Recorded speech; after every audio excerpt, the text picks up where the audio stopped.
रामकृष्ण हरी मंडळी. तर आज आम्ही पंढरपूर सायकलवारी बारामती ते पंढरपूरला सायकलवर जाणार आहोत. सकाळच्या आता 5 वाजलेत. सर्वजणाचा वॉर्मअप वगैरे झालेला आहे आणि आत्ताच एक 5 मिनिटात आम्ही राईडला सुरुवात करत आहोत. तर चला सायकलवारी करूया. रामकृष्ण हरी.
वडापाव, चक्की, उपवासाची केळी असं सर्व आपल्याला इथे भेटते. तर सर्व सायकलस्वार इथे नाश्ता करून पुढे पंढरपूरकडे रवाना होणार आहे. नात करते का? यायलाच लागते. कसं आहे?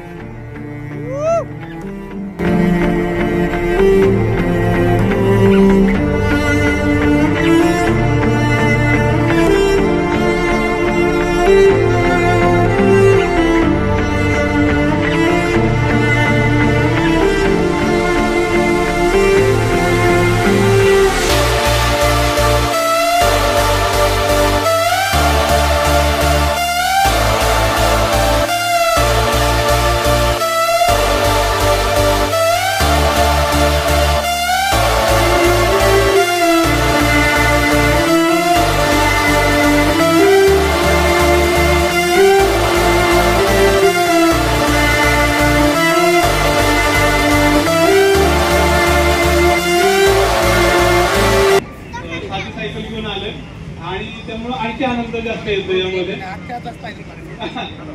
आता या वारीला आल्यानंतरनं खरंच असं वाटतंय की पांडुरंग चरणी येताना 112 किलोमीटर घरा छान नियोजन आणि त्याचबरोबर आज तुमच्याबरोबर खूप चांगला आनंद झालेला आहे. वारी सर्वांना शुभाशीर्वाद देऊ शुभेच्छा देतो.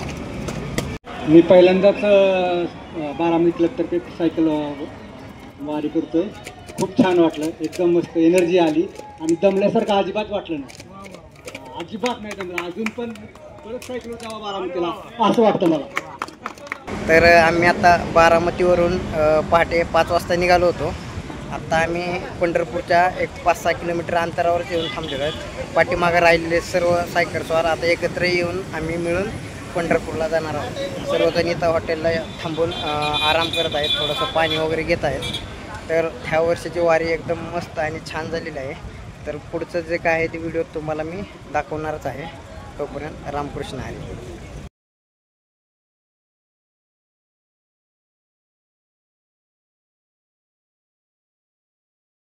आम्ही पंढरपूरमध्ये पोचलेलो आहोत. आत्ता 100 जवळपास आमचं 16 किलोमीटर सायकल राईड झालं आमच्या घरापासून. तर असं कडाक्याची भूक लागली होती आणि जेवण अप्रतिम जेवण होतं. खूप म्हणजे मस्त जेवण बनवलं. सगळ्यांनी उत्साहात आनंदात जेवण केलं. आता काय राहिलेले जे सायकल स्वार आहेत ते जेवण करत आहेत. इथून आम्ही आमच्या रूमवर भक्ती निवासाच्या ठिकाणी रात्रीच्या मुक्कामासाठी आम्ही जाणार आहोत. रामकृष्ण हरी मंडळी. तर आत्ताच आम्ही जेवण करून भगवानगड संस्थान इथे आमचे राहण्याची सोय केलेली आहे. 3 मजली इमारत आहे. सायकल खाली आम्ही सायकलिंगला पार्क केल्यात आणि त्या जिन्यातनं आत्ता आम्ही वरती जात आहोत. रामकृष्ण हरी मंडळी. तर आता आपण होडीमध्ये बसलेलो आहोत. या दादाने आपल्याला आत्ताच की नदीमध्ये फिरवलेलं आहे. मस्त एकदम वातावरण एकदम फ्रेश आणि चांगलं आहे. सर्वजण ह्या वातावरणाचा आनंद लुटत आहेत.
संदेश घेऊन गेला पाहिजे। आणि खास गोष्ट ही आहे की आपली संस्कृती, आपली परंपरा घेऊन तुम्ही सायकलच्या माध्यमातून जगभरामध्ये हा मेसेज पोहोचवता आहे, ही खूप विशेष गोष्ट आहे। आणि नक्कीच आजचा जो इव्हेंट आहे जगभरापर्यंत, देशाच्या पातळीपर्यंत नक्कीच पोहोचलेला आहे, त्याच्यात कुठे दुमत नाही। कारण की एक भारत सरकारची प्रतिनिधी म्हणून आज मी ह्या कार्यक्रमाला आलेली आहे आणि त्यातल्या त्यात मला जास्त अभिमान आहे की मी पण महाराष्ट्राची आहे, आपले सगळे लोक आहे। आणि आज मला पूर्ण खात्रीने मी सांगते की देशभरामध्ये जेवढे सायकलिंगचे इव्हेंट सुरू आहे त्यामधला हा सगळ्यात मोठा इव्हेंट आहे असं म्हणायला हरकत नाही। आज